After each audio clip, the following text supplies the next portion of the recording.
কিন্তু আমরা যারা মুসলমান আমাদের চরিত্র এত খারাপ, দোকানে থেকে গেলাম আল্লাহ ডাকে গেলাম না, অথচ আল্লাহ আমাদেরকে বললাম সমস্যার সমাধান নিবিতাই, উত্তীর্ণ হবিতাই, কামিয়াব নিবিতাই, তোকে সফলতা আমি দিব।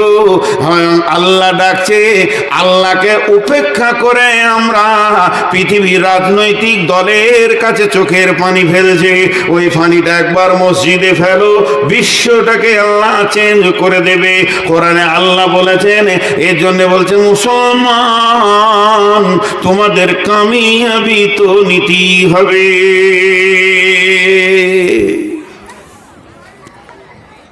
মাঝে একটা কথা বলবো, সবাইকে হাত দুটা ধরে বলছি, আল্লাহর রাস্তায় কেউ আমার বাপের বয়সে যদি আছেন তো সে বাপ, ভাইয়ের বয়সে, কেউ ছেলের বয়সে, আমার কথা আপনারা বুঝতে পারছেন? আমার উদ্দেশ্যটা আগে বুঝতে হবে, আমি কি বলতে চাইছি, বুঝতে পারছেন? আজকে আমরা কোন জায়গায় আছি? আল্লাহ যদি একটা হুকুম করে আমাদেরকে, এই তোরা আর 1 সেকেন্ড বসবি না, উঠে ঘর যা, তাহলে আর বসা যাবে? আল্লাহর হুকুম, আর বসা যাবে? আমি যত ভালো বায়ান করি সবাইকে উঠে ঘর যেতে হবে, তা আল্লাহর একটা হুকুম যথেষ্ট। আল্লাহ যদি কোনো বিষয়ে একবার কসম খাই ওটা যথেষ্ট যথেষ্ট যথেষ্ট। আবার সেই আল্লাহ যদি 11 বার খাচ্ছে একটা বিষয়ে কসম, তাহলে আল্লাহর 11 বার খাওয়ার কোনো দরকার নাই, দরকার নাই, দরকার নাই, দরকার নাই। আল্লাহ একবার বলবে এটা যথেষ্ট, আল্লাহর কসমের দরকার নাই, আল্লাহ বলবে এটাই যথেষ্ট ইমানদারদের জন্য। কিন্তু 11 বার আল্লাহ কসম খাচ্ছেন কেন? আমাদের অভ্যাসটা খারাপ, আমাদের ফিতরাত খারাপ, আমরা খারাপ অভ্যাসে জন্ম নিয়েছি। তা আল্লাহ বেশি করে কসম খেয়েছে যে আমার কথাটা গুরুত্ব দিবে। শুনেন কসমগুলো দিয়ে কি বলছেন। কসমটা কত বড়? খালা, বেটি, আমার বেটি, তোদের আব্বার দিকে একবার দেখ, কসমটা এত বড়, কসমটা এত বড়, কথাটা একটু ছোট, কথাটা একটু ছোট। বিসমিল্লাহির রহমানির রহিম। والشمس وضحاها والقمر إذا تلاها والنهار إذا جلاها والليل إذا يغشاها والسماء وما بناها والأرض وما طحاها ونفس وما سواها فألهمها فجورها وتقواها। বন্ধুরে আমার, ও আমার মা, ওরে আমার বোন, আল্লাহ একবার নয়, দুবার নয়, 11টি কসম খেলেন। আবার বলছি, আল্লাহ একবার নয়, দুবার নয়, 11টি কসম খেলেন। আবার বলছি, আল্লাহ একবার নয়, দুবার নয়, আমাদেরকে আমাদের মতো বোঝানোর জন্যে 11টি কসম খেলেন। 11টা কসম করার পর ছোট্ট মতো একটি কথা বলছেন, কাদ আফলাহা মান যাক্কাহা ওয়া কাদ খাবা মান দাসসাহা। তাহলে কথা দুটি কত গুরুত্ব। আল্লাহ 11 বার কসম করার পরে কথাটা বলছেন, তাহলে আমাদেরকে ওই রকম হৃদয়ে ভরা গুরুত্ব দিয়ে শুনতে হবে। বিসমিল্লাহির রহমানির রহিম। আর একবার কসম গলা শোনায়, ওরে আমার বোন রে, ওরে আমার বেটি রে, ওরে আমার সোনা মানিক মায়ের দল, আল্লাহর কসমগুলোর দিকে একবার গুরুত্ব দেন। কি বলছেন? শামসি ওয়া দুহাহা ওয়াল কামারি ইদা তালাহা ওয়ান নাহারি ইদা জাল্লাহা ওয়াল লাইলি ইদা ইয়াগশাহা ওয়াস সামাই ওয়া মা বানাহা ওয়াল আরদি ওয়া মা তুহাহা ওয়া নাফসি ওয়া মা সাওয়াহা ফাআলহামাহা ফুজুরাহা ওয়া তাকওয়াহা قد أفلح من زكاها وقد خاب من دساها। আমি হাতে ধরে বলছি রে বেটি, আল্লাহ ছোট্ট দুটি কথা বলার জন্যে 11টি কসম দিয়ে বলছেন, قد أفلح من زكاها। সেই কিয়ামতের দিনে বেঁচে যাবে ওরা যারা পবিত্র আছে, যার গায়ে ময়লা নাই। ওয়াকাদ খাবা মান দাসসাহা, আর কিয়ামতের দিনে ফেঁসে যাবে ওরা যাদের গায়ে ময়লা আছে, যারা নাপাক আছে। আর যারা পাক আছে এরা কিয়ামতের দিনে বেঁচে যাবে, আর নাপাক লোকগুলি কিয়ামতের দিনে ফেঁসে যাবে। হায় আল্লাহ! মা, আল্লাহ কি বললেন? 11টা কসম যে শেষকালে বলছে, তোদের মধ্যে যে পবিত্র আছিস ও বেঁচে যাবি কিয়ামতের মাঠে, আর তোদের মধ্যে যে নাপাক আছিস ও ফেঁসে যাবি। জালসা শেষ, উঠে বাড়ি চলে যান। আর একটা কথা হবে না। কেন? এবার চলে যান সাবান নিয়ে গোসলে লেগে যান, কারণ পাক হতে হবে। আল্লাহ বলেছে যে পাক সে বেঁচে যাবে। মা বোনেরা গোসলখানায় ঢুকে যাবে, আপনারা সব নদীর ধারে পুকুরে চলে যাবেন। আর কুচলে কুচলে ময়লাকে মাথা থেকে পা পর্যন্ত সমস্ত ময়লা তুলে পরিষ্কার পরিচ্ছন্ন কাপড় কেচে আয়রন করে রেডি থাকবেন, কিয়ামতের দিন বেঁচে যাবে। এই মোবাইলের লাইট বন্ধ করো বাপ, আমি ওটা নিতে পারি না, আমার চোখে দোষ আছে। পৃথিবী এমন একটা জায়গা, এটা আমি বলিনি, আল্লাহ বলছেন, বেটি বসরে মা আর ঘুরিস না। এইগুলোই তো সহ্য করতে পারছি না, তোরা ছেলে মানুষ, এত ঘোরাঘুরি করিস না। 1 মিনিট শোন। আর এলাকা তোবা করে যাব। একবার উদয়পুরে মার খেয়ে গেছি, জীবনে ভুলবো না, জীবনে ভুলবো না। এই এলাকাতে আসলেই এই ঘটনা ঘটছে। তবে এখানকার কমিটি সর্বোচ্চ ভালো মানুষের কাছে এসেছি জালসা করতে, ওই জন্য জালসা করছি। আরও কিছু ঘটে গেলে আমার বাইন চলবে। এত ভালো কমিটি আমি পাইনি, আমার লাইফে পাইনি। লাইফে বললাম, লাইফে 23 বছর চালাচ্ছি জালসা। এত আদো বলা, এত ব্যবহার ভালো। আমাকে ঘুরিয়ে লজ্জা লাগছে, মুরব্বী মানুষ আমাকে ভাত খোয়াইছে, কেমন লাগে বলো তো? তো এবার এখানে একটা জিনিস আমরা বুঝলাম, কিয়ামতের দিনে বেঁচে যাবে ওই যে পবিত্র আছে, এই পর্যন্ত জমা রাখেন। ফেঁসে যাবে ওই যে নাপাক আছে। বাঁচা আর ফাঁসাটা কেমন, এটা একটু দেখাবো আপনাদেরকে। ধরেন আল্লাহ কালাম পাকে সূরা গাসিয়ায় বলছেন, বিসমিল্লাহির রহমানির রহিম, ইন্না ইলাইনা ইয়াবাহুম সুম্মা ইন্না আলাইনা হিসাবাহুম। খুব মন দিয়ে শুনবেন, 5 মিনিট শুনেন, তাহলে আসল তথ্যটা পেয়ে যাবেন। ইন্না ইলাইনা ইয়াবাহুম সুম্মা ইন্না আলাইনা হিসাবাহুম। তার মানে আল্লাহ বলছে আমার কাছে আসতেই হবে। কোনো বাইপাস রাস্তা আছে আল্লাহকে? একবার বলেন, একজন উঠে বলেন যে আল্লাহ যেখানে বসে আছে ওই দিয়ে বাদ দিয়ে পেছন দিয়ে ঘুরে চলে যাব জান্নাতে। আল্লাহ রসুল বলছেন আলকামা বিন হারিসকে, আলকামা বিন হারিস, এই ভব মেলাটা যেদিন শেষ হবে আর যার সামনে তোমাকে দাঁড় করানো হবে সে তোমার আগে পিছে সব খবর জানে, কোনো উকিল লাগে সাক্ষী লাগবে না, তার সামনে তোমাকে দাঁড়াতে হবে, তাকে তুমি ভয় করো। তাহলে সেই বলছে তোকে এমন করে রাস্তায় ছেড়েছি, আমার কাছে আসতেই হবে আর হিসাব দিতে হবে। এবার আপনার হিসাব শুরু হলো, আমার হিসাব শুরু হলো। নূর মোহাম্মদ, তোর কত টাকা ছিল? বলে আমি সারা জীবনে যা করেছি বাপের কাছ থেকে আলাদা হয়ে যাওয়ার পর 1 কোটি টাকা করেছি। ব্যয় করলি কি করে বল? এবার আমি ব্যয় বলতে গেলাম, ব্যয় শুরু করলাম। বাড়ি ঘর ছেলে পিলে ব্যবসা বাণিজ্য এইদিকে দিয়ে দিয়েছি 70 লাখ, আছে 30 লাখ। মাদ্রাসা মসজিদ জমি আর কোথাও আর কোথাও আর কোথাও দান করেছি, আমি দিয়েছি মাদ্রাসায়, দিয়েছি মসজিদে, দিয়েছি আর কোথাও দিয়ে ওখানে 30 লাখের মধ্যে দিয়ে দিয়েছি একদম 29 লাখ, আর আছে 1 লাখ। ওটা কি করলি? ওটা ল্যাংড়া খোঁড়া বিধবা যত ছিল দিতে দিতে দিতে দিতে একবারে 99,000 দিয়েছি, আর 1,000 আছে। তো 1,000টা কী করলি?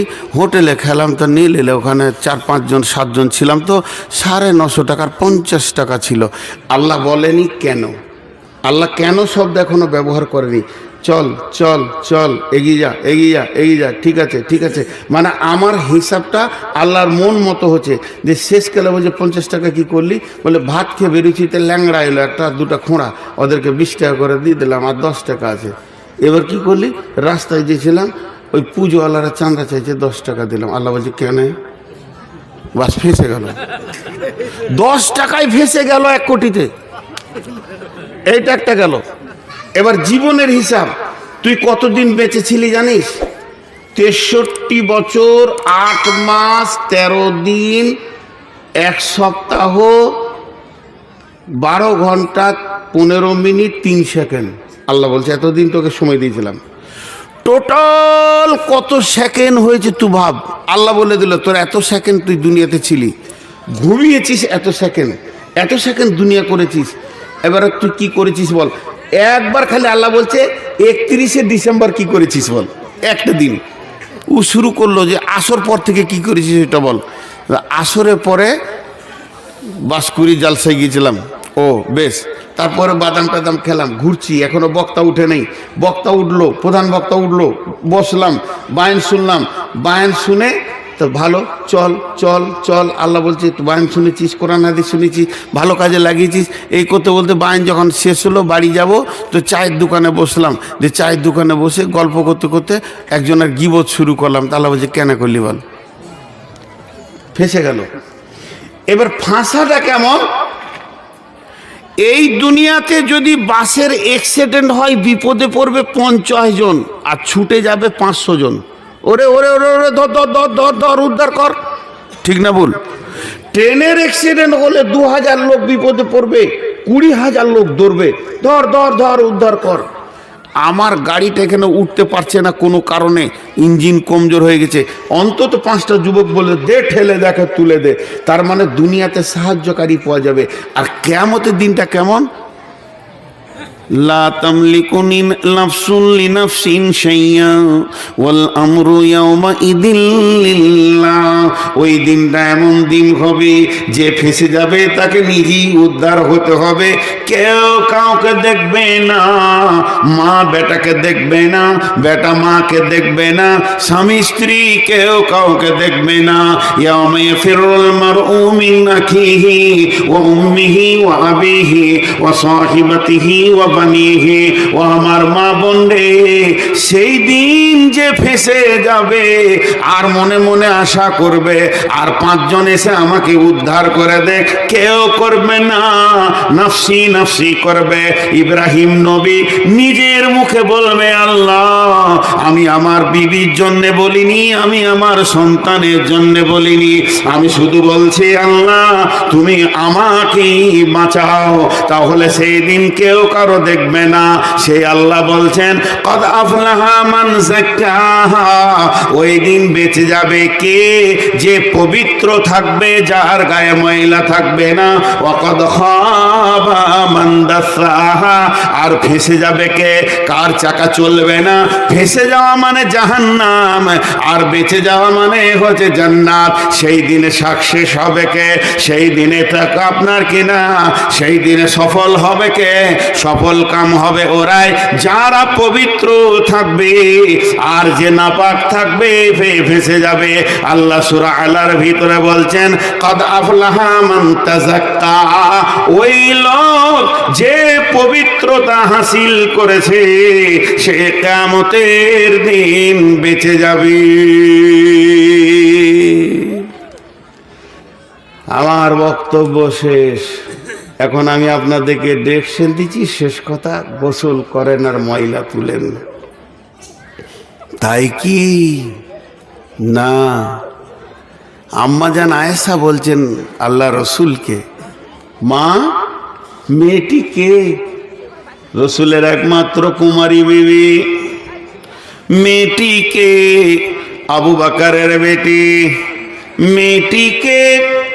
সমস্ত আলেম ওলামা মুহাদ্দিস একমত, আম্মা জান আয়েশা হলেন মুহাদ্দিস। মেয়েদের ভিতরে এত পণ্ডিত আর মহিলা নাই।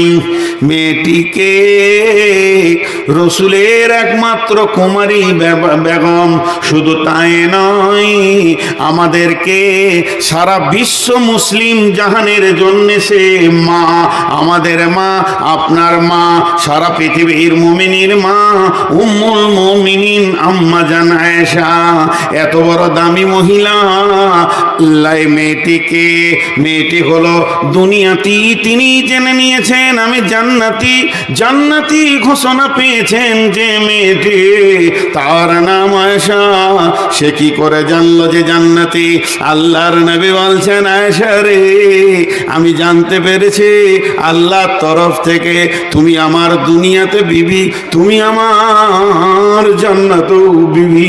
তাই আমার মনে হচ্ছে এখন কিয়ামত হয়ে জান্নাত হয়ে যাক, আমি ঘোষণা পেয়ে গেছি তুমি আমার জান্নাতে বিবি থাকবে আয়েশা। মা আমার, বোন আমার, এই মেয়েটি বিশ্ব নবীকে বলছেন, ইয়া রাসূলুল্লাহ, আপনি আমাকে সব থেকে বড় পবিত্র শিখিয়ে দেন। কোন পবিত্রটা হলে পরে আমি কিয়ামতের মাঠে বেঁচে যাব? আল্লাহ বলেছেন, কাদ আফলাহা মান তাযাক্কা আর কাদ আফলাহা মান যাক্কাহা। পবিত্র থাকলে সেই দিন যদি বাঁচে যায়, তাহলে পবিত্র হওয়া আমাকে শিখিয়ে দেন।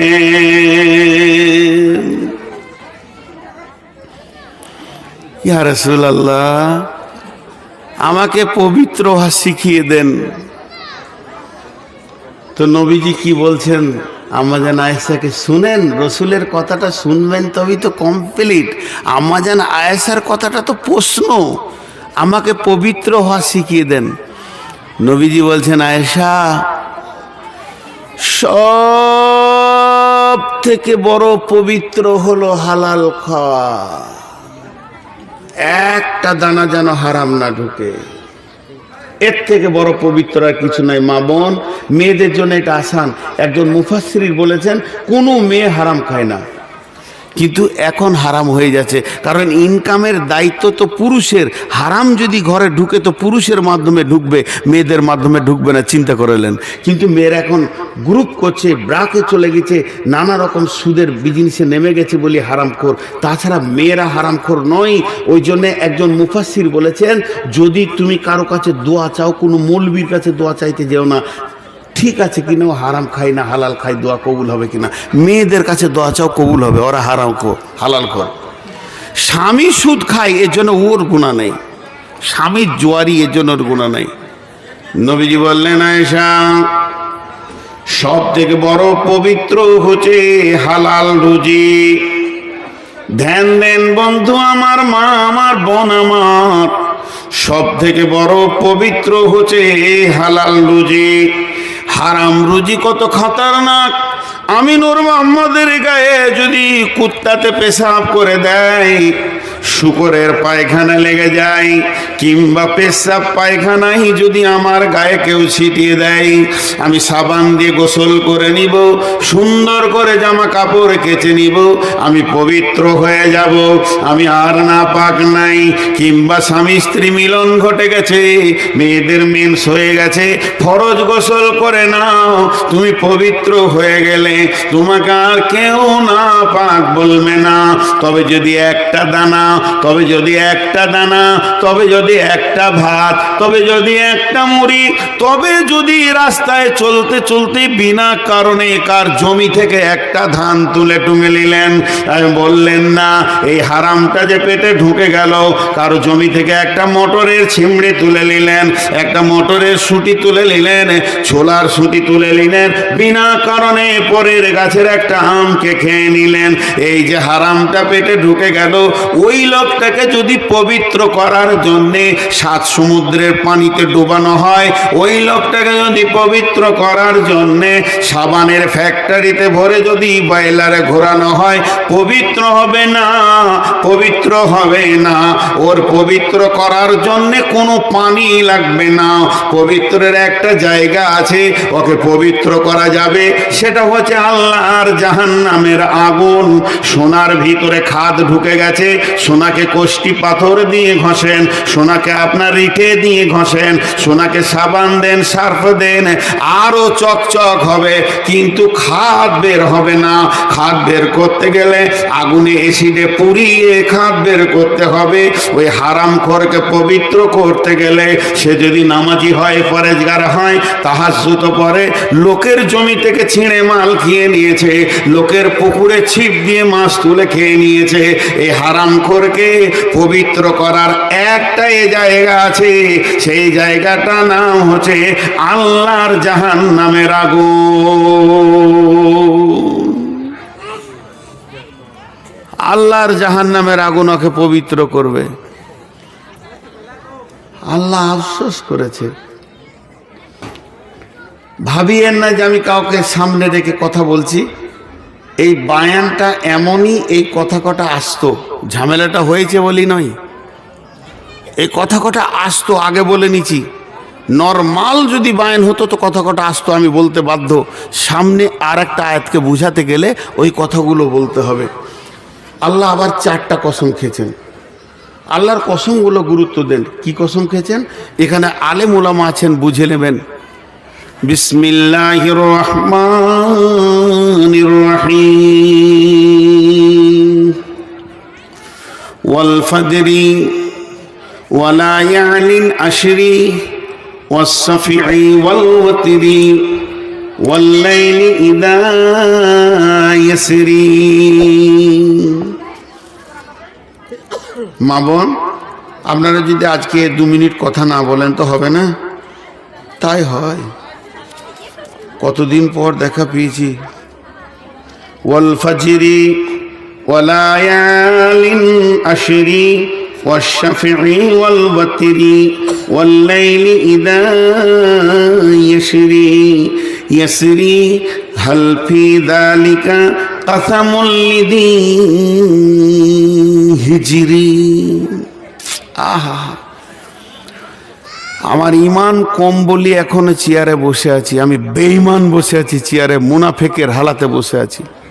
যদি সাহাবীদের মতো কারো ইমান থাকতো তো বেহুশ হয়ে যেত এই কথা কটায়। আল্লাহ কি বলছেন আফসোস করে। কেন এটা উদাহরণ দিছি, উদাহরণটা মন দিয়ে শুনবেন। আল্লাহ 4টা কসম খেয়ে বলছে হাল ফি যালিকা, হাল ফি যালিকা কাসামুল লিযি হিজর। এটা কি জ্ঞানী ব্যক্তিদের জন্য কসম নয়? জ্ঞানী ব্যক্তিদের জন্য আমার কসমগুলো কি কোনো মূল্য নেই? এবার আমি উদাহরণটা দিচ্ছি, আবার হাতে পায়ে ধরে নিচ্ছি, মাইন্ড করবেন না। নরমাল যদি সভাটা থাকতো এই উদাহরণটা দিতাম। এখানে একটা ঝামেলা শুরু হয়ে গেল, ওই চই লাফাচ্ছে। যে মূর্খ তো গাধা লাফাবি, মূর্খ ছাড়া এই লাফানি ওর দ্বারা কেউ সম্ভব নয়। কারণ কোরআন বলেছে যে রসুলের ওপরে মুখ তুলে আওয়াজ করো না তুমি, সে আঙ্গুল তুলে আওয়াজ করে। আমি কি রসুল? আমি কি রসুল? আমি রসুল নই মা। এটা উদাহরণ। আপনাকে যদি আজকে জালসায় ঝামেলা নাও হতো, হাতে পায়ে ধরে বলছে এই উদাহরণটা আমি দিতাম, এই উদাহরণটা আমি দিতাম, হাতে পায়ে ধরে বলছি। তো আল্লাহ এবার বলছে ঝামেলা হয়ে এখানে 10টা লোক চলে এলো। আমার কথাটা শুনেন, এখানে 10 জন লোক আছে। তা আমি দেখছি এটা মূর্খ, এটা গাধা, এটা বেহুশ, এটা অমুক। তার মধ্যে আমার পরিচিত 4টা ছেলে আছে, শিক্ষিত, মাস্টার্স পাস। তখন ওই 4টা ছেলেকে আমি বলছি তোমরা শিক্ষিত, তোমরা আমাকে বুঝছো না। মানে মূর্খগুলোকে আমি আর কেয়ার করছি না, ওদের উপরে আমি চাপ সৃষ্টি করছি। কথাটা বোঝাতে পারলাম? এই কোরআনে আয়াত ওইটা বলছে। আমি আগেই বলেছি এই ঝামেলাটা না হলেও আমি এই উদাহরণটা দিতাম। আল্লাহর কালাম হাতে নিয়ে বলছি, এরপরে বিশ্বাস করেন। কোরআনের কসম খেতে নাই, আমি আল্লাহর কসম করে বলছি। এই স্ট্রাকচারে যে বক্তব্যটা আছে আমার বাংলাদেশে দিয়েছি, ডাউনলোড করে দেখবেন। এই ঝগড়ার উদাহরণটা আমার দেওয়া আছে। ও মূর্খ আবার চেঁচাচ্ছে, এবার আমি কি করব? তো এখন যে কথাটা বলছি, এখানে আমার 100 লোক থাকার পরও আমি চাপ সৃষ্টি করলাম কাকে? কথাটা বলেন, চাপ সৃষ্টি করছি কাকে? শিক্ষিতকে। আমার কথাটা বুঝেন।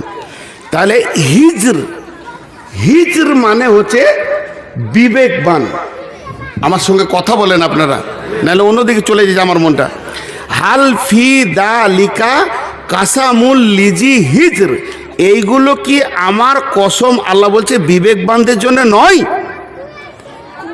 মানে এখানে যদিও কোনো একটা ঘটনা ঘটেছে, আমি কাউকে ধরছি না, 4 জন শিক্ষিত ছেলেকে ধরে ওদের ওপরই চাপ সৃষ্টি করছি। তোমরা থাকতে এটা হবে কেন, তোমরা থাকতে ঝামেলা হবে কেন, তোমাদের মতো শিক্ষিত থাকতে এই ঘটনা ঘটবে কেন। আমি তখন বলছি ও করেছে, আরে ছেড়ে দাও ওর কথা, ও গাধার কথা বাদ দাও, তুমি শিক্ষিত ছেলে কি করছিলে। কথাটা বুঝতে পেরেছি না? এবার আরেকটার সঙ্গে আপনাদেরকে অ্যাপ্রোপ্রিয়েট করে দিই। আল্লাহ 4টা কসম খেয়েছে। কি কি কসমগুলো দেখেন। বিসমিল্লাহির রহমানির রহিম। ওয়াল ফাজরি। গোটা কোরআনের ভিতরে 2টি সময়কে কেন্দ্র করে আল্লাহ কোরআন নাজিল করেছেন। আস্তাগফিরুল্লাহ। সময়কে কেন্দ্র করে আল্লাহ 2টা সূরা নাজিল করেছেন। গোটা সূরা। একটা সূরার নাম হলো ফজর, একটা সূরার নাম হলো আসর। আল্লাহ ওই ফজরের কসম খাচ্ছেন। কেন কসম খাচ্ছেন? ফজরের কসম করে বলছেন ওয়াল ফাজরি, আমি ফজরের কসম করে বলছি। তাহলে আল্লাহ ফজরের কসম কেন খেলো? ফজরের কসম মানে হচ্ছে উদীয়মান সূর্য উঠতে চলেছে, এদিকে রাত বিদায় নিতে চলেছে, আর দিন আসতে চলেছে। মানুষ সকালে উঠে নিজের জীবনের সমস্ত প্ল্যান পরিকল্পনাগুলো করে, আজকে কোন কোন কোন কাজ আমি করব, এই যে প্ল্যানগুলো করে। আল্লাহ তাবারাক ওয়া তাআলা বলছেন, ও জ্ঞানী ব্যক্তি রে, ওই প্ল্যানে তুমি রেখেছো মাঠে যাব, ওই প্ল্যানে রেখেছো হাটে যাব, ওই প্ল্যানে রেখেছো তুমি বাজারে যাব, ওই প্ল্যানে একটা জায়গায় তুমি রেখেছো আজকে আমি শ্বশুর বাড়ি যাব, তবে ওই জায়গায় একটা প্ল্যান তুমি তৈরি করো, আজকে সারা দিন আমি মিথ্যা কথা বলবো না, আর মানুষের একটাও হারাম খাবো না। উদীয়মান জিন্দেগিতে তুমি জীবনকে পরিবর্তন করার চেষ্টা করো, না হলে তোমার উদীয়মান জীবনটা নষ্ট হবে। পশ্চিম দিকে সূর্য যখন ডুবে, একজন দার্শনিক বলছে তোমাকে একটা পাথর কথা বলে, মানুষের তো মুখ আছে, পাথরের মুখ নাই, পাথর কেমন করে কথা বলে? আমি যখন গাড়িটা এখান থেকে ছাড়বো আর মহিপাল চলে যাব, তখন ওই পাথরটা বলবে বংশীহারি মোড় আর 15 কিলোমিটার আছে, আবার বংশীহারি যাব গাজল 65 কিলোমিটার আছে। তাহলে তোমাকে একটা পাথর তোমার সাথে কথা বলে, তাহলে সূর্য দিনে 2 বার তোমার সঙ্গে কথা বলে। যখন সূর্য উঠে তখন বলে বিশ্ব মানব রে, এখনো হারাম লাইন ছেড়ে হালালে আয়, জীবনে একটা দিন পেলি, তওবা করার সুযোগ পেলি, তওবাটা করে নিয়ে তুই ফিরে আয়। আবার যখন সূর্য পশ্চিম দিকে ডুবে যায়, তখন একজন দার্শনিক বলছে সূর্য দিনে 2 বার মানুষকে 2টি কথা বলে। সূর্য ডুবার সময় বলে, হে পৃথিবীর মানুষ, জেনে নে আমি তোর জীবন থেকে আজকে একটা দিনকে কেটে নিলাম, তোকে একদিন কবরের দিকে আগিয়ে দিলাম, এখনো পর্যন্ত সোজা হয়ে যা, না হলে সামনে তোর একটা রাত রয়েছে, এই নিবিড় রাত্রে আল্লাহর কাছে তুই কাম। দ্বিতীয় কসম ওয়ালায়ালিন আশরে, 10 রাতের আল্লাহ কসম খেয়েছেন। এটাকে নিয়ে বিভিন্ন মুফাসসির বিভিন্ন রকম তাফসীর করেছেন। একজন বলছেন কোন 10 রাত, যে 10 রাতের আল্লাহ কসম খেলেন। একজন বলছেন মুহররম মাসের প্রথম 10 রাত। কেন এত গুরুত্ব মুহররম মাসে? বলে এটা আরবির প্রথম মাস, এখান থেকেই মানুষের জীবনের গণনা শুরু। আর আদমকে বানানো হয়েছে মুহররম মাসে, পৃথিবী বানানো হয়েছে মুহররম মাসে, আদমকে দুনিয়াতে ফেলা হয়েছে মুহররম মাসে, আদমকে দুনিয়া থেকে নেওয়া হয়েছে মুহররম মাসে, আর কিয়ামত হবে মুহররম মাসে। আর ওই হিসাবটা তো লাগবে সেই কিয়ামতের দিন। অতএব তুমি পবিত্র এখনো হয়ে যাও। তারপরে ওয়ালা ইয়াসাফি ওয়াল ওয়াতরি, জোড়া বিজোড়ার কসম খেয়েছেন আল্লাহ। তারপর ওয়ালা ইয়ালিন আসরি, চলমান রাত্রির কসম খেয়েছেন আল্লাহ। 4টা কসমের পর ওই কথাটা আবার বলছেন, হাল ফি দালিকা কাসামুল লিদি হিজরি, আমার এই কসমগুলো কি শিক্ষিত ব্যক্তির জন্য নয়? কোরআনের বাংলার তর্জমা খুলে দেখে নেবেন। হিজরি মানে হচ্ছে উচ্চ পর্যায়ে জ্ঞানীমানকে আমি কসম দিচ্ছি। তফসির খুলবেন, নিরেট মূর্খ গাধাদেরকে আমি কসম দিইনি, সবাইকে দিচ্ছি। এবার এখানে যতগুলা বসে আছে সব কি পাগল? না। হিজর এর তফসির আমি দুটা করে দিচ্ছি, আপনাদেরকে ছোট করে বুঝিয়ে দিচ্ছি। এখানে যতগুলো লোক বসে আছে সবগুলো শিক্ষিত, কেউ মূর্খ নাই। শরীয়তের দৃষ্টিতে MA pass, BA pass, graduation, doctor, master শিক্ষিত নয়। শরীয়তের দৃষ্টিতে যে আল্লাহকে আল্লাহ বলেছে, রসুলকে রসুল বলেছে, দিন ইসলাম গ্রহণ করেছে, ওই শিক্ষিত। তাছাড়া আবু জাহেলকে জাহেল বলা হলো কেন? ওকে আবু জাহেল এই জন্যে বলা হলো যে ও জ্ঞানী ছিল। ওকে কাফেররা নাম দিয়েছিল আবুল হেকাম, কূটনীতিবিদের বাপ। এত বড় নাম দিয়েছিল কাফেররা আবুল হেকাম, ডাকতো আবুল হেকাম, কূটনীতিবিদের বাপ। ওর ব্রেন খালি কূটনীতি করতো, তো ওই বলে ওকে ডাকছিল। একজন গিয়ে রসুলকে বলল, ইয়া রাসূলুল্লাহ, শুনেছেন আবুল, ওরা কি নাম ছিল, আব্দুর রহমান কি, যাই হোক, ওর আজকে টাইটেল বেড়ে গেছে, কি আমর বিন হিসাম। ওর টাইটেল বেড়ে গেছে। কি টাইটেল বেড়েছে? ওকে সবাই কাফেররা বলছে আবুল হেকাম, কূটনীতিবিদের বাপ। রসুল হালকা করে বলল, ও আবুল হেকাম লয়, আবু জাহেল, মূর্খর বাপ। তো হয়ে গেল আজও আবু জাহেল। এখানে যতগুলি লোক বসে আছেন সবগুলো কোরআন হাদিসের মতে শিক্ষিত। যদি অশিক্ষিত হতো, আল্লাহ নাই এই কথা বলতো, সে অশিক্ষিত কোরআন হাদিসের চোখে। আর যে আল্লাহ আছে বিশ্বাস করে, রসুলকে বিশ্বাস করে, আর দিনকে বিশ্বাস করে, ওকে মূর্খ বলা যাবে না। তাহলে আমরা শিক্ষিত। যে আমাদের উপর আল্লাহ চাপ সৃষ্টি করছে, আমার কসমগুলো কি তোদের কাজে লাগছে না? এটা আফসোস করে বলছে, আমি এত কসম দিচ্ছি, এগুলো কি ফালতু? কি হয়েছে তোদের? সে এখানে হিজরের আর একটা তর্জমা আছে, ওইটা শুনলে আসলটা বুঝে নেবেন। হিজর, আপনাদেরকে জিজ্ঞেস করছি, যত ছেলে বাইক টাইক চালান বা গাড়ি যারা চালাতে পারেন, মুরব্বীরা বলতে পারবে না, সব থেকে হার্ড ব্রেক কি? দপ করে দাঁড়িয়ে যাবে কোন ব্রেক? Disc brake. কেউ হাওয়া ব্রেক, অয়েল ব্রেক আছে, সব থেকে হার্ড ব্রেক হলো ডিস্ক ব্রেক। কথাটা বোঝাতে পারলাম? হিজড়ে মানে হচ্ছে ব্রেক, বিবেকের ব্রেক। এবারে আমি কথাটা যখন বলবো আপনাদের বুঝে আসবে। গাড়ি, motorcycle, taxi, Maruti, train, rail, plane, যত গাড়ির ব্রেক আছে সব ব্রেকগুলোকে এক জায়গায় জমা করেন, আসল ব্রেক হলো বিবেক। কথা বলেছি না ঠিক? হ্যাঁ না বলেন? কোরআন বলছে আসল ব্রেক হলো বিবেক। একটা লোকের চোখে ঘুম আছে, একটা লোক মদ খেয়েছে, বিবেকটা শেষ করে দিয়েছে, ওর হাতে হ্যান্ডেল দিয়েন না, ও রোডে থাকবে না, মার্কেটে ঢুকিয়ে দেবে। কথাটা ঠিক বলছি কিনা? তাহলে আল্লাহ এত যুক্তি সম্পন্ন কথা কেন বলছেন? বিসমিল্লাহির রহমানির রহিম, হাল ফি যালিকা কাসামুল লিযি হিজর। হে বিবেকবানের দল, তোমরা তোমাদের দেহ নামে গাড়িটার ব্রেক কেন পা দিছ না? তোমার ঘুম ব্রেক কি ঘুমিয়ে গেছে? তোমার বিবেক কি অচেতন হয়ে গেছে? তুমি কি ঘুমিয়ে গাড়ি চালাও?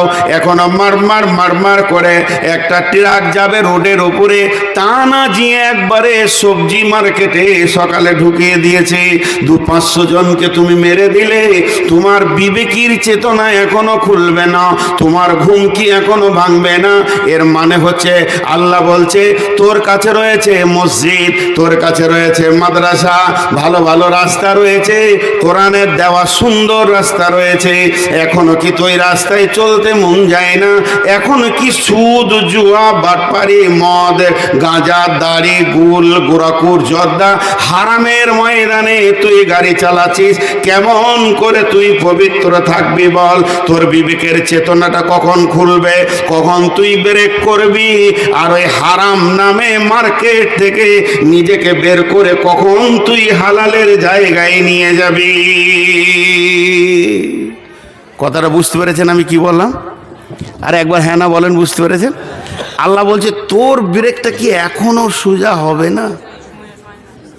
হালকা করে আমি বলছি কি আল্লাহকে, আমি নিজেকে সামনে রেখেই বলছি, বুঝতে পারছি না। এদিকে তাকান মা বোন, আমি আল্লাহকে বলছি আমার বুদ্ধি কম, বুঝি না, মানে খ্যাপা সাজছি আর কি, বুঝেছো তো?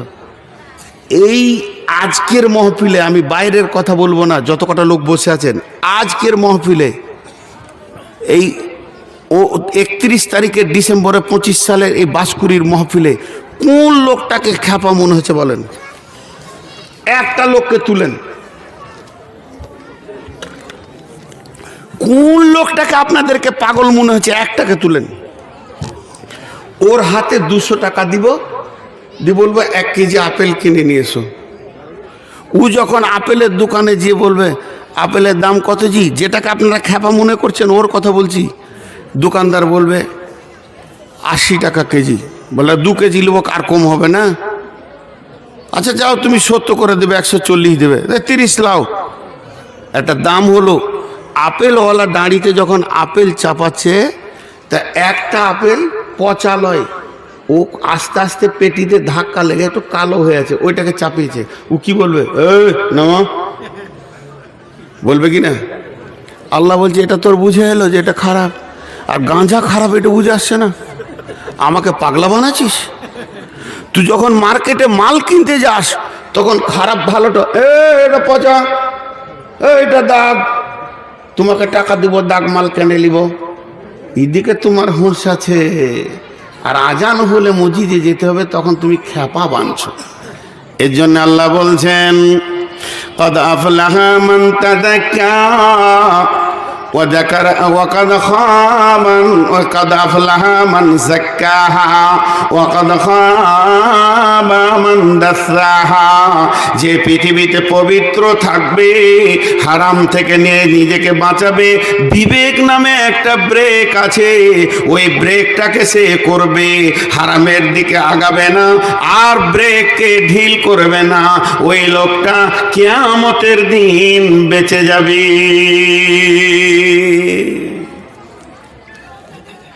কটা বাজলো? যা, ওই ভাইয়ের নামটা ভুলেছি খালি। হ্যাঁ, 10টা। টাইম বেশি হয়নি, যে বকছকে সুদান, যারে কারু গেঞ্জি ভিজে নে, আমার ভিজে গেছে। হ্যাঁ, এবার আমি আপনাদের সামনে সূরা বাকারার আয়াত পড়ছি। কটা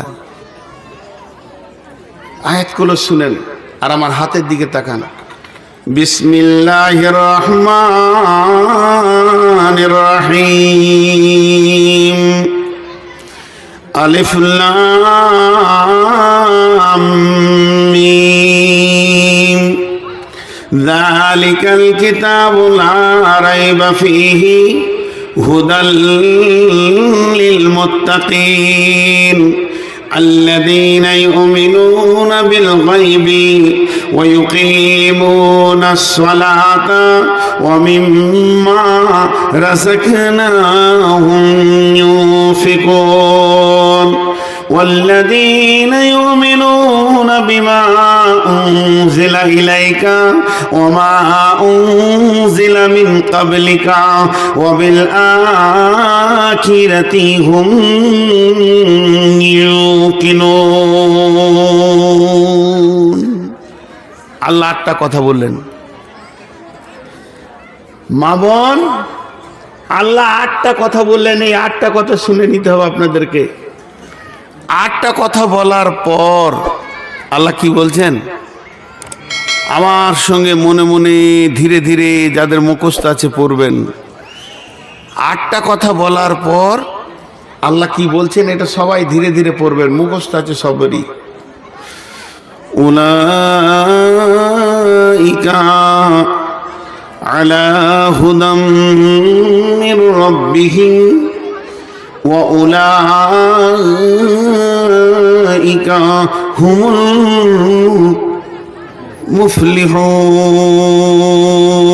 মুফলিহুন।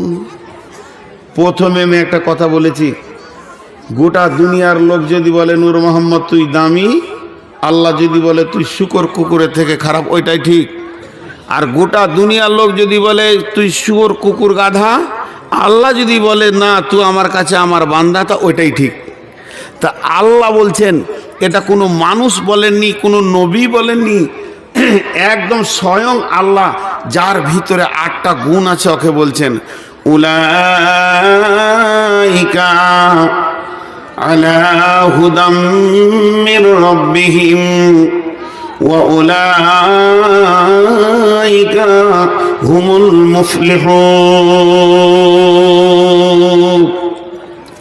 আল্লাহ বলছেন ওই লোকগুলি তার রবের রাস্তাতে আছে, ওই লোকগুলি তার রবের রাস্তাতে আছে, সঠিক রাস্তায় আছে।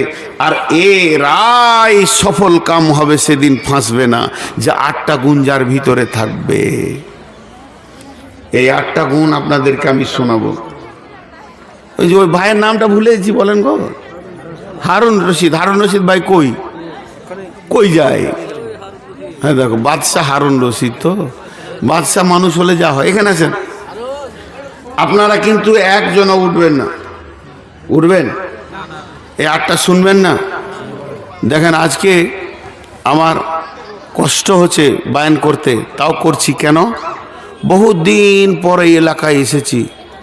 অনেক মানুষ আমাকে ভালোবাসে, অনেক মানুষ আমাকে দোয়া দেয়। আজকে যে আপনারা বসে আছেন, এই শীতে এসেছেন, এই অধম গাধাটাকে ভালোবেসে এসেছেন, এবং আল্লাহকে তো অবশ্যই ভালোবাসেন। তো আমি আপনাদেরকে একটা খালি আবদার করব, একটা ছোট আবদার। হ্যাঁ বসেন, হ্যাঁ বসেন, বসেন, আমার পাশে বসেন। আপনি না থাকলে ভয় লাগছে, বডিগার্ড না থাকলে হবে? যে জঙ্গলে এসেছি,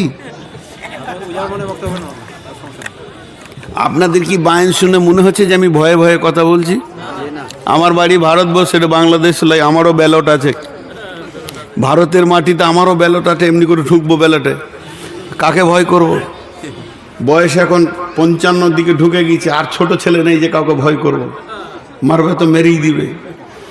হ্যাঁ, আমি যে কথাটা বলছি, এতক্ষণ যতগুলো কথা বললাম, আপনাদের কোনো বুঝতে অসুবিধা হয়েছে? আমি কাউকে টার্গেট করে বক্তব্য রাখিনি, কোরআন হাতে করে বলেছি। কিন্তু তারপরেও যদি কোনো মানুষ ওটা বিশ্বাস না করে কমেন্ট করে, তা আল্লাহর কাছে আমার বদদুয়া থাকবে, যেহেতু রাসূলুল্লাহ সাল্লাল্লাহু আলাইহি ওয়াসাল্লাম 29 দিন বদদুয়া করেছেন। তো আমি এখন যে কথাটা বলছি, এই সেকেন্ডে এই কথাটা শুনেন। আমি কি বললাম? সূরা বাকারার প্রথম রুকুতে আল্লাহ বলছেন যার ভিতরে কটা গুণ থাকবে? 8টা। এই 8টা শব্দটা সবারই পুরুষের মুখ থেকে শুনতে চাইছি। যার ভিতরে কটা গুণ থাকবে? 8টা। ওই লোকই কিয়ামতের মাঠে সফল কাম হয়ে যাবে। বলেন সুবহানাল্লাহ। আর একটু জোরে বলেন সুবহানাল্লাহ। এখন ধরেন আমি তো মানুষ, আমি মানুষের অন্য কিছু। তো মানুষের যতগুলো জিনিস প্রয়োজন আছে, আমারও অতগুলো প্রয়োজন আছে। তা আমি যদি এখন বাথরুম যাই, কতক্ষণ সময় লাগবে? হ্যাঁ, 5 মিনিট। পেশাব করতে গেলে একটা সময় লাগবে। তা আমি যদি যাই উঠে আর 5 মিনিট পর আসি, কে কে পালাবেন? একবার হাত তুলেন যে পালাবে সে। বলেন পালাবো না ইনশাআল্লাহ? জোরে বলেন ইনশাআল্লাহ। তাহলে আমি বাথরুম যাচ্ছি না, একটা কাজ 5 মিনিটে সারবো আপনাদের কাছে বসে। সেটা হচ্ছে, ঘড়ি দেখে নেন, আমি 5 মিনিট টাইম নিচ্ছি। 5 থেকে 6 হবে, 7 হবে না। এই 7 মিনিট পর ওই 8টা এক এক করে গুনিয়ে দেব। মধ্যেখানে একটা বিরতি নিলাম, সেই বিরতিটা 7 মিনিটের। আপনারা আমাকে দেন 5 মিনিট, 6 মিনিটের। আমি 1 মিনিট আগে পারবো না। এই 6 মিনিট কেউ আল্লাহর গোলাম আছেন মাদ্রাসার জন্য 10,000, 20,000, 5,000 দেনেওয়ালা? কিন্তু আমি ওয়াদা করেছি 6 মিনিট পর ওই 8টা আবার গুনাবো। যদি চলে যান তাহলে আপনি ওয়াদা ফেল করবেন। আমি বাথরুমও যাব না, পেশাব পায়খানা করব না, শুধু দেখতে চাই এই 6 মিনিটের ভিতরে। আমার পরে কোনো বক্তা নাই বিধায় আমি মাঝে একটু ব্রেক করলাম। কোনো আল্লাহর গোলাম আছেন যে একবার আল্লাহর হস্তে, কিন্তু উঠবেন না ভাই, আপনি টাকা দেবেন না তাও ভালো, কিন্তু উঠবেন না। কোনো আল্লাহর গোলাম আছেন?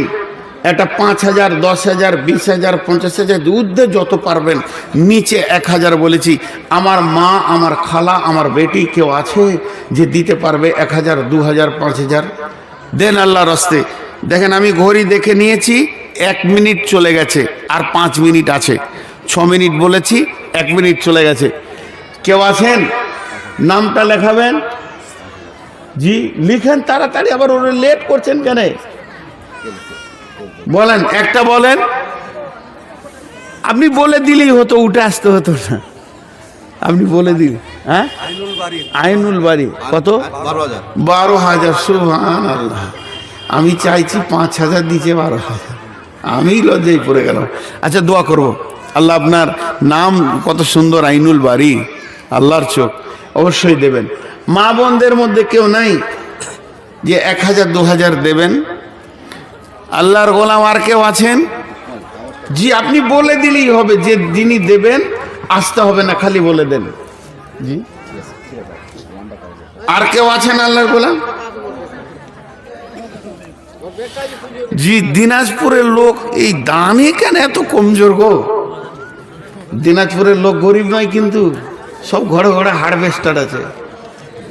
দিনাজপুর জেলাতে যত হারভেস্টার আছে পশ্চিমবঙ্গে অন্য জেলায় নেই। দিনাজপুর জেলার আমাকে একটা জিনিস খুব ভালো লাগে, সেটা হচ্ছে সন্ধ্যাতে জালসা শেষ হয়ে যাওয়া। এটা খুব ভালো জিনিস। ফজর পড়তে পারবে মানুষ, বেশি বক্তা রাখে না, এটা খুব ভালো জিনিস।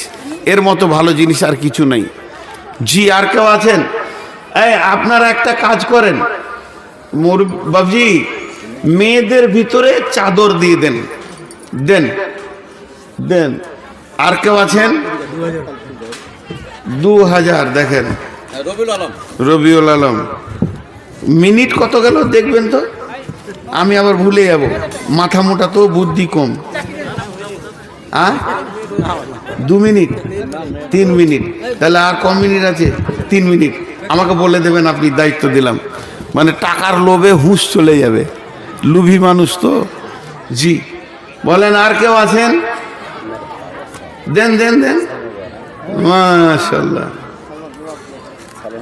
দেন, মাশাআল্লাহ। বাপের নামে ছেলে কি সুন্দর গো, আব্বার নামে দান করছে। এইগুলোই তো আসল দান, 1,000 টাকা। দেন। ও নাম বলতে হবে না, ঠিক আছে। 21 আছে আর কি, সব টাকা অন্য জায়গায় সরিয়ে দিয়েছে, চালাক খুব। 2100 রইসুল আলম, মাশাআল্লাহ। দেন ভাই, আল্লাহর গোলাম দেন। আমাকে টাইম বলে দেবেন কিন্তু, দায়িত্ব আপনার। হ্যাঁ 1,000 টাকা হলো রোশনি আরা বিবি, রোশনি আরা বিবি 1,000 টাকা। 1,000 টাকা হলো রুহুল আমিন। ওরে সুবহানাল্লাহ, ডান হাতে নিতে পারছি না। দেন। 500 টাকা হলো পাপ্পু। এত মনে রেখেছেন কি করে? পাপ্পু বাপ্পু দেন, সব চলে জানা। হ্যাঁ দেন। 5,000 টাকা আব্দুল বাকি। আব্দুল বাকি 5,000 টাকা, মাশাআল্লাহ। সময় হয়েছে? আচ্ছা আর 2-1 মিনিট আছে হয়তো। ভাই যারা দাঁড়িয়ে আছেন, 20,000 করে নাকি গো? আমার নামে হারুনুর রশিদ। হারুনুর রশিদ, খাস করে মাও নাই বাবাও নাই। আহা কপাল কত ভালো, মা নাই বাবু নেই, আমার মতো কপাল। হারুনুর রশিদ 5,000 আছে নাকি? মাশাআল্লাহ। আর কেউ আছেন গো যারা দাঁড়িয়ে আছে 20,000 করে নাকি? মাশাআল্লাহ। আমাদের গ্রামে এক মহিলা 1,000 টাকা দিয়েছে, দেখেন। এক মহিলা 1,000 টাকা দান করেছেন। আচ্ছা, দুর্গম গিরিকান্তর মরু দুস্তুর পারাবার, লঙ্ঘিতে হবে রাত্রিরা যাত্রীরা হুঁশিয়ার, ফুলিতেছে দল দুলিতে। মাশাআল্লাহ। বাবুল হোসেন, কত মহব্বত। দাদা দাদির নামে দান, মায়ের নামে দান, আব্বার নামে দান। মুসলিমদের একটা রাস্তা ছাড়া আছে, কবরে চলে গেল মা বাবা। মেয়েদের ভিতরে চাদর দিতেন। হ্যাঁ মেয়েদের ভিতরে চাদর ঘুরু মহিলাদের চাদর দেন, দেন তাড়াতাড়ি দেন, যা আছে দিয়ে দেন, গুনে নিব। আপনাকে আর গুনতে হয় না। মাশাআল্লাহ। মাত্র 400 আর 100 দিলে 500 হতো। কোন লোক রে ভাই? একটু আগে বললেন তো, আওয়াজটা না শুনতে পাচ্ছ না। না শুনলেই ভালো, টাকা দিলেই হবে। আজকে গলা বসে গেল চিলিয়ে গো, আমার সারা বছর গলা বসেনি, আজকে গলা বসে গেল, বিপদ হয়ে গেল। জি আর কেউ আছেন? আল্লাহর গোলাম। মাশাআল্লাহ। হয়েছে টাইম? আর কতটা আছে? সাদ্দাম 500 টাকা। আর 1 মিনিট আছে, আমি আমার ওয়াদা ঠিক থাকবো ইনশাআল্লাহ। দেন তাড়াতাড়ি, 1 মিনিটে দিয়ে দেন। মাশাআল্লাহ মাশাআল্লাহ, জাযাকাল্লাহ।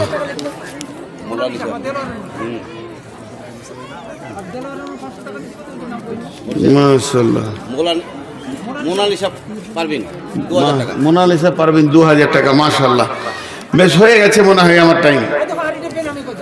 আর একটা বেনিমি করে দেন। আচ্ছা, এরপরে টাকা আসলে আমাকে দিবেন না, মানা করছি তো তাও দিছে রে ভাই, কত লোক ভালো রে, টাকাই আদায় করবে নাকি। এরপর টাকা আসলে এখানে একজন বসেন, লিখবেন, ওই ধারে লিখবেন, আমাকে দিবেন না। ওয়াদা ঠিক রাখতে হবে, নাহলে মুনাফিক হয়ে যাবে। আই বানসার নুরানি 1000 টাকা। আমাদের আরে যা। সভাপতি জাহাঙ্গীর মাদানি হয়েছে 2000 টাকা। বিসমিল্লাহির রহমানির রহিম। আলিফ লাম মিম। যালিকাল কিতাবু লা রাইবা ফীহি হুদাল লিল মুত্তাকিন। আল্লাহ 1 নম্বরে বলছেন, এই কিতাবটার মধ্যে কোনো সন্দেহ নাই। ওরে আমার মা, ওরে আমার বোন, হে আমার ভাই বন্ধু, 1 নম্বরে এই কিতাবটার উপরে কোনো সন্দেহ রাখা যাবে না। নাম্বার 2, হুদাল লিল মুত্তাকিন, আল্লাহ ভীরু হতে হবে, তবেই তুমি হেদায়েত পাবে। তাহলে 1 নম্বর হলো এই কিতাবটার মধ্যে কোনো সন্দেহ নাই। কেন? আল্লাহ তাবারাক ওয়া তাআলা বলছেন, ওয়া ইন কুনতুম ফী রাইবিম মিম্মা নাযালনা আলা আবদিনা ফাতু বিসূরাতিম মিন মিসলিহি ওয়াদউ শুহাদাআকুম মিন দুনিল্লাহি ইন কুনতুম সাদিকিন। আল্লাহ তাবারাক ওয়া তাআলা বলছেন, হে ঈমানদারেরা, যদি তোমরা সত্যবাদী হও তাহলে একটা কাজ করো, তোমরা এই কিতাবের মতো একটা সূরা লিখে দেখিয়ে দাও। তুমি তো পারবে না, সারা বিশ্বকে যদি জমা করো তো পারবে না, আল্লাহকে বাদ দিয়ে। ফাইল্লাম তাফআলু ওয়া লান তাফআলু, তোমাদের দ্বারা সম্ভব হবে না।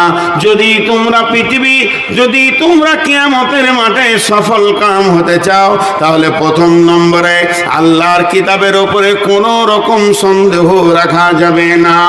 আর 2 নম্বরে, ওই কিতাব থেকে যদি তুমি ফায়দা নিতে চাও, তুমি মজা নিতে চাও, তাহলে তোমাকে আল্লাহ ভীরু হতে হবে। যদি তোমার ভিতরে আল্লাহর ভয় থাকে, যদি তোমার ভিতরে আল্লাহর ভয় থাকে, তাহলে তুমি হেদায়েতের রাস্তা পেয়ে যাবে। ভাইয়া, আমি তো আমার ওয়াদাতে ঠিক ছিলাম। আমি তো বায়ান শুরু করলাম, আপনারা উঠতে শুরু করলেন। এটা কেমন হলো? এটা তো খারাপ জিনিস হলো। এই 8টা যদি না শুনে যান, টোটাল যা শুনেছেন ওইটার আর স্বাদটা পাবেন না। বিধায় আপনারা বসেন, আমি স্বল্প সময় নিচ্ছি, বেশি সময় লাগবে না। খুব অল্প সময়, আপনি যেটা ভাবছেন তার থেকেও কম সময়ে শেষ হয়ে যাবে। আল্লাহর রাস্তায় বসেন, উঠিয়েন না, শেষটা নিয়ে যান। যার শেষ ভালো তার সব ভালো।